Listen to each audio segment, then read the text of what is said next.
കേരളത്തിൻ്റെ ചരിത്രത്തിൽ ആദ്യമായിട്ട് ബി.ജെ.പിക്ക് ഒരു എം.പി ഉണ്ടായിരിക്കുകയാണ്. തൃശ്ശൂരിൽ നിന്നാണ് സുരേഷ് ഗോപി തെരഞ്ഞെടുക്കപ്പെട്ടത്, നമുക്കെല്ലാവർക്കും അറിയാം. ഇതിനു മുമ്പ് ബി.ജെ.പിക്ക് എം.എൽ.എ ഉണ്ടായിട്ടുണ്ട്. അത് നേമത്ത് നിന്നാണ് ഒ രാജഗോപാലാണ്. അദ്ദേഹം ഒരു തവണ ജയിച്ചിരുന്നു.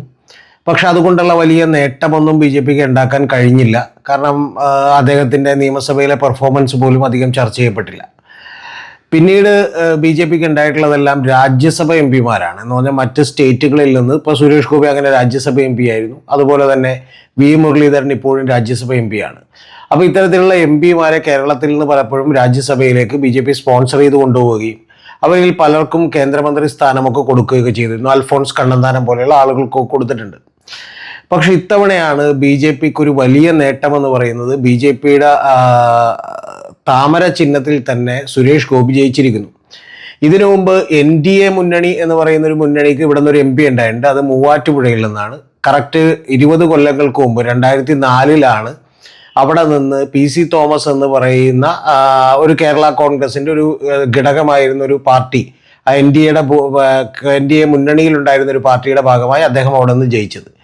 അത് പക്ഷേ കേവലം 500 വോട്ടുകൾക്കായിരുന്നു അവിടെ നിന്ന് ജയിച്ചത്. അതുമാത്രമല്ല, PM ഇസ്മയിൽ എന്ന് പറയുന്ന അവിടുത്തെ ഒരു മൂവാറ്റുപുഴയിലെ നഗരസഭയെ ചെയർമാനായിരുന്ന ആളെ സ്ഥാനാർത്ഥിയാക്കി ഇട്ടുകൊടുത്തു. അതായത് ക്രിസ്ത്യൻ ഭൂരിപക്ഷമുള്ള മൂവാറ്റുപുഴയിലേക്ക് അന്ന് മത്സരിച്ച് PC തോമസ് ജയിച്ചോട്ടെ എന്ന് വിചാരിച്ച് പിണറായിയും BJPയും തമ്മിലുണ്ടാക്കിയിട്ടുള്ള, അല്ലെങ്കിൽ CPM-ഉം BJPയും തമ്മിലുണ്ടാക്കിയിട്ടുള്ള ഡീൽ പ്രകാരം അന്ന് അദ്ദേഹത്തെ ജയിപ്പിക്കുകയാണ് ഉണ്ടായത് എന്ന് പറയുന്ന ആരോപണം കഴിഞ്ഞ ദിവസം നന്ദകുമാർ ഉന്നയിച്ചിട്ടുണ്ട്. അപ്പോൾ അതിനുശേഷം ഏതാണ്ട് 20 കൊല്ലങ്ങൾക്ക് ശേഷം കറക്റ്റായി ഇപ്പോൾ 2024 BJPയിൽ നിന്ന് സുരേഷ് ഗോപി ജയിച്ചിരിക്കുകയാണ്. അദ്ദേഹത്തിൻ്റെ വിജയം ഞാൻ പ്രതീക്ഷിച്ചതല്ല. പക്ഷെ എങ്കിൽ പോലും മറ്റെല്ലാം കറക്റ്റായെങ്കിലും തെറ്റിപ്പോയൊരു പ്രവചനം അതാണ്. പക്ഷേ അദ്ദേഹം വിജയിച്ചിരിക്കുകയാണ്. ഗംഭീരമായ വിജയമാണ്. 74,000-ലധികം വോട്ടിന്, അതായത് 75,000-ൽ താഴെയുള്ള വോട്ടുകൾക്കാണ് അദ്ദേഹം ജയിച്ചിട്ടുള്ളത്. 3,50,000-ന്റെ ഭൂരിപക്ഷമാണ് തൃശ്ശൂരിൽ നിന്ന് അദ്ദേഹം നേടിയിട്ടുള്ളത്. കഴിഞ്ഞ തവണ തന്നെ നമുക്കറിയാം, അദ്ദേഹം 11% ഉണ്ടായിരുന്ന വോട്ട് 28.5%-ലേക്ക് BJP ഉയർത്തിയതാണ് തൃശ്ശൂരിൽ. അതിനുശേഷം അദ്ദേഹം നിരന്തരമായി അവിടെ വർക്ക് ചെയ്തിരുന്നു. പക്ഷെ എങ്കിൽ പോലും കഴിഞ്ഞ തവണ അത് 2019 അത് സംഭവിക്കുമ്പോൾ ശബരിമല എന്ന് പറയുന്ന ഒരു തരംഗമുണ്ടായിരുന്നു. അപ്പോൾ അത് BJPക്ക് ചില സ്ഥലങ്ങളിലൊക്കെ വോട്ട് നേടിക്കൊടുത്തിട്ടുണ്ട്. അത് പത്തനംതിട്ടയിൽ നേടിക്കൊടുത്തിട്ടുണ്ട്, അതുപോലെ ആറ്റിങ്ങലിൽ നേടിക്കൊടുത്തിട്ടുണ്ട്, ഇതുപോലെ തൃശ്ശൂരും ഒക്കെ നേടിക്കൊടുത്തിട്ടുണ്ട്. അതിൻ്റെ ഭാഗമായിട്ടാണ് ഏതാണ്ട് 28-29% വരുന്ന വോട്ടുകളിലേക്ക് BJP എത്തിയത്. പക്ഷെ ഇത്തവണ സുരേഷ് ഗോപി ജയിച്ചത് എന്ത് എന്നുള്ളതാണ് നമ്മളിതിൽ ചർച്ച ചെയ്യുന്നത്. അത് പിണറായി വിജയനും അതുപോലെ തന്നെ മീഡിയ വൺ ചാനലും കൂടി സുരേഷ് ഗോപിയെ ബുദ്ധിമുട്ടി ജയിപ്പിച്ചെടുത്തതാണെന്ന് ഞാൻ പറയും. അതിൻ്റെ കാരണം, ഒന്ന്, സുരേഷ് ഗോപിയുടെ പേരിൽ അനാവശ്യമാണ് ഒരു ആരോപണം വന്നിരുന്നു. അത് ഒരു വനിതാ മാധ്യമ പ്രവർത്തക, ആ മാധ്യമ പ്രവർത്തകരുടെ തോളിൽ കൈവച്ചു സുരേഷ് ഗോപി എന്നുള്ളത് ശരിയാണ്. അത് തോളിൽ കൈവയ്ക്കുമ്പോൾ പോലും അവർക്കത് ഇഷ്ടമല്ലെങ്കിൽ പിന്നീട് സുരേഷ് ഗോപി ചെയ്യാൻ പാടില്ലാത്തതാണ് എന്ന് പറയുന്ന അഭിപ്രായമാണ് എനിക്കുള്ളത്. പക്ഷെ എങ്കിൽ പോലും അതൊരു കേസാക്കി മാറ്റുകയും ആ കേസിന് വലിയ പ്രചാരം കൊടുക്കുകയും അദ്ദേഹം വളരെ മോശപ്പെട്ട ഒരാളാണെന്നുള്ളതിലൊക്കെയുള്ള പ്രചാരണം കൊടുക്കുകയൊക്കെ ചെയ്തപ്പോൾ അത് സത്യത്തിൽ തൃശ്ശൂരിലെയും കേരളത്തിലെ സ്ത്രീകളെ സംബന്ധിച്ച് പോലും ഇതൊരു അനാവശ്യമായ കാര്യമാണ് എന്ന് തോന്നിയിരുന്നു. കാരണം വളരെ എല്ലാ മീഡിയകളും ക്യാമറകളും ഒക്കെ നിൽക്കുമ്പോഴാണ് അദ്ദേഹം ഒരു തോളത്ത് കൈവെക്കുന്ന പ്രവൃത്തി ചെയ്തത്. തോളത്ത് കൈവച്ചത്, ഒരാളുടെ ശരീരത്ത് കൈവെക്കുന്നത് അവർക്ക് ഇഷ്ടമല്ലെങ്കിൽ ചെയ്യാൻ പാടില്ലാത്തതാണ്. പക്ഷെ അത് രണ്ടാമത്തെ തവണയും സുരേഷ് ഗോപി ചെയ്തു എന്നുള്ളത് തെറ്റാണ്. പക്ഷെ എങ്കിൽ പോലും അതിന് കൊടുത്തിട്ടുള്ള ഒരു പ്രചാരണം, അതിൻ്റെ പേരിൽ നമ്മുടെ മീഡിയ വൺ എന്ന് പറയുന്ന ചാനൽ അവർ നിശിതമായ വിമർശനങ്ങളൊക്കെ നടത്തിവിടുകയും സുരേഷ് ഗോപിയുടെ പുറകെ നടന്ന് തന്നെ പല വീഡിയോ ക്ലിപ്പുകൾ എടുക്കുകയൊക്കെ ചെയ്തപ്പോൾ പൊതുവെ തന്നെ ഈ മൗദൂദി ചാനലായിട്ടുള്ള മീഡിയ വണ്ണ് അവർ പലപ്പോഴും പ്രചരിപ്പിക്കുന്ന കഥകൾ കേട്ട ആളുകൾ ചിരിക്കാറുള്ളതാണ്. കാരണം ഇസ്രായേലിൽ ഫലസ്തീൻ വലിയ തോതിൽ, അവിടെ ഗസ വലിയ തോതിൽ ചെറുത്തുനിൽപ്പ് നടക്കുന്നു, ഗസ ഇസ്രായേലിന് തോൽപ്പിച്ചു എന്നുള്ള വാർത്തകളൊക്കെ വിടാറുണ്ട്. അപ്പോൾ അതുകൊണ്ട് അവർ പറയുന്നത് അതിന് അത്ര വിശ്വാസ്യതയില്ല, അല്ലെങ്കിൽ ഒരു വിഭാഗത്തിന് തീരെ വിശ്വസിക്കാൻ പറ്റാത്ത കാര്യങ്ങളാണ് അവർ പറയുന്നത്. അതുകൊണ്ട് തന്നെ തൃശ്ശൂരിലെ ക്രിസ്ത്യൻ ഹിന്ദു ജനവിഭാഗങ്ങൾക്കിടയിൽ സുരേഷ് ഗോപിയോടുള്ള ഒരു മമത കൂടുന്നതിന് അത് കാരണമായിട്ടുണ്ട്. അദ്ദേഹത്തെ അനാവശ്യമായി വേട്ടയാടുകയാണെന്നുള്ളത്. രണ്ടാമത്തത്, ഈ പ്രചരണം നടത്തിക്കൊണ്ടിരിക്കുമ്പോൾ തന്നെ കേരള പോലീസ് ചെയ്തത് അദ്ദേഹത്തിനെതിരെ കേസെടുക്കുകയും അറസ്റ്റ് ചെയ്യാൻ പോവുകയും പിന്നീട് അദ്ദേഹം മുൻകൂർ ജാമ്യത്തിന് അപേക്ഷിക്കുകയും ചെയ്തതാണ്. ഇതെല്ലാം തന്നെ ഒരു സഹതാപ തരംഗം അവിടെ കൃത്യമായിട്ടുണ്ടാക്കി.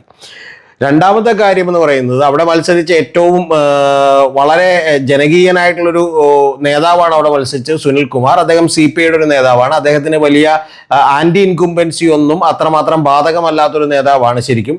പക്ഷെ എങ്കിൽ പോലും അദ്ദേഹത്തിന്റെ പ്രചരണ കമ്മിറ്റിയുടെ കൺവീനറായൊക്കെ തീരുമാനിച്ചത് MK കണ്ണനെ പോലെയുള്ള ഇടക്ക് CMPയിലേക്ക് വിട്ടുപോയി പിന്നെ CPMലേക്ക് തിരിച്ചു വന്ന് കരുവന്നൂർ കൊള്ളക്കൊക്കെ നേതൃത്വം കൊടുത്തിട്ടുള്ള സഖാക്കളുടെ ഒരു പടയെയാണ് പ്രചാരണത്തിന് വേണ്ടി നയിച്ചത്. ഇതും ജനങ്ങൾക്കിടയിൽ വ്യാപകമായിട്ടുള്ള പ്രതിഷേധം ഉണ്ടാക്കിയിട്ടുണ്ട്. സത്യത്തിൽ കരുവന്നൂർ ബാങ്കിന്റെ തട്ടിപ്പുമായി ബന്ധപ്പെട്ട് 300 കോടി രൂപ അടിച്ചു മാറ്റിയ ചില സഖാക്കളൊക്കെ ജയിലിലാണ്. സത്യത്തിൽ അവരും കൂടി ജയിലിൽ നിന്ന് പുറത്തായിരുന്നെങ്കിൽ അവരെ കൂടി ഈ പ്രചരണ ചുമതല ഏൽപ്പിച്ചാനെ. എങ്കിൽ സുനിൽകുമാറിന്റെ അവസ്ഥ ഇതിനേക്കാൾ പരിതാപകരമായനെ. അപ്പൊ അത്തരത്തിൽ രണ്ടാമതൊരു കാര്യം ഇത് ചെയ്തു. മൂന്നാമത്തെ ഏറ്റവും പ്രധാനപ്പെട്ട, പിന്നെ കൂടാതെ അവിടെ തൃശ്ശൂർ കോർപ്പറേഷൻ ഭരിക്കുന്ന വർഗീസ് അടക്കമുള്ള ആളുകൾ കാണിച്ചു കൂട്ടുന്ന കാര്യങ്ങളടക്കമുള്ള അവിടുത്തെ നേതാക്കന്മാരടക്കമുള്ള ചെയ്തികളെല്ലാം തന്നെ CPMനെതിരായിട്ടുള്ള വലിയ വിരോധമായി മാറിയിട്ടുണ്ട്. അതുകൊണ്ട് CPMന്റെ അണികൾ തന്നെ അവിടെ നിന്ന് മാറി ഇത്തവണ വോട്ട് ചെയ്തിട്ടുണ്ട്. ഇത് കൂടാതെ ഏറ്റവും പ്രധാനപ്പെട്ട ഒരു കാര്യം എന്ന് പറയുന്നത് അങ്കിത് അശോകൻ എന്ന് പറയുന്ന ഒരു കമ്മീഷണർ, അത് പലരും പറയുന്നത് ആ കമ്മീഷണറുടെ തെറ്റായിട്ടാണ്. അദ്ദേഹം പൂരം എന്ന് പറയുന്ന തൃശ്ശൂർക്കാരുടെ ഒരു വലിയ ആഘോഷമാണ്. അതവിടെ ജാതിമത ഭേദമൊന്നുമില്ലാതെ ഹിന്ദുക്കളുടെ അമ്പലമാണ്, അവിടെയാണ് പൂരം നടക്കുന്നതെന്ന് ഉണ്ടെങ്കിൽ പോലും അവിടെയുള്ള ക്രിസ്ത്യൻസ് അടക്കം അല്ലെങ്കിൽ മുസ്ലിംസ് അടക്കമുള്ള ആളുകളൊക്കെ തന്നെ വളരെ സഹവർത്തിത്വത്തോടുകൂടി ആഘോഷിക്കുന്ന ഒരു കാര്യമാണ് പൂരം എന്ന് പറയുന്നത്.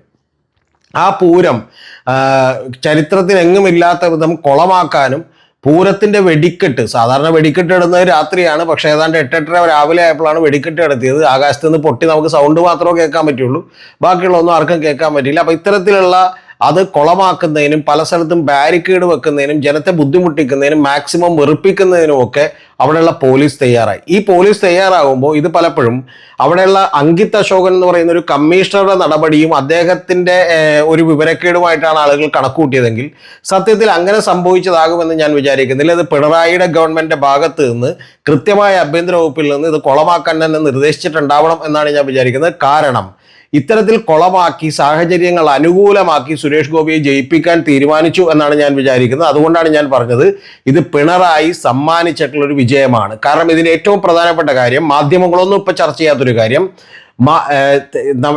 ദല്ലാൽ നന്ദകുമാർ എന്ന് പറയുന്ന നന്ദകുമാർ ഒരു ആരോപണം ഉന്നയിച്ചത് ഇത് കേൾക്കുന്ന പ്രേക്ഷകർ നിങ്ങൾ ഓർക്കുന്നുണ്ടാവും. അദ്ദേഹം ഉന്നയിച്ച ആരോപണം സുരേഷ് ഗോപിയെ ജയിപ്പിക്കാൻ വേണ്ടി പ്രകാശ് ജാവദേക്കർ വന്ന് EP ജയരാജനുമായി സംസാരിച്ചുവെന്നും അങ്ങനെ സംസാരിച്ച് സുരേഷ് ഗോപിയെ ജയിപ്പിച്ചിട്ടുണ്ടെങ്കിൽ ഒരൊറ്റ സീറ്റ് നിങ്ങൾ വിട്ടു തന്നാൽ ഞങ്ങൾ ലാവ്ലിൻ കേസിൽ കൺസീഡ് ചെയ്യാമെന്നും ലാവ്ലിൻ കേസ് പിൻവലിക്കാമെന്നും അത് SV രാജു എന്ന് പറയുന്ന നമ്മുടെ അഡീഷണൽ പ്രോസിക്യൂട്ടർ ആയിട്ടുള്ള കേസ് വാദിക്കുന്ന അദ്ദേഹം അവിടെ നിന്ന് അത് പിൻവലിക്കുമെന്നും സോളിസിറ്റർ ജനറൽ ആയിട്ടുള്ള അഡീഷണൽ സോളിസിറ്റർ ജനറൽ ആയിട്ടുള്ള SV രാജു അത് പിൻവലിക്കുമെന്നും തുഷാർ മേത്ത കേസ് അടുത്തവണ നീട്ടിവെക്കാൻ പറയുമെന്നും ഒക്കെയുള്ള കൃത്യമായ വാദമുഖങ്ങൾ നമ്മുടെ മുമ്പിലേക്ക് വന്നിരുന്നു.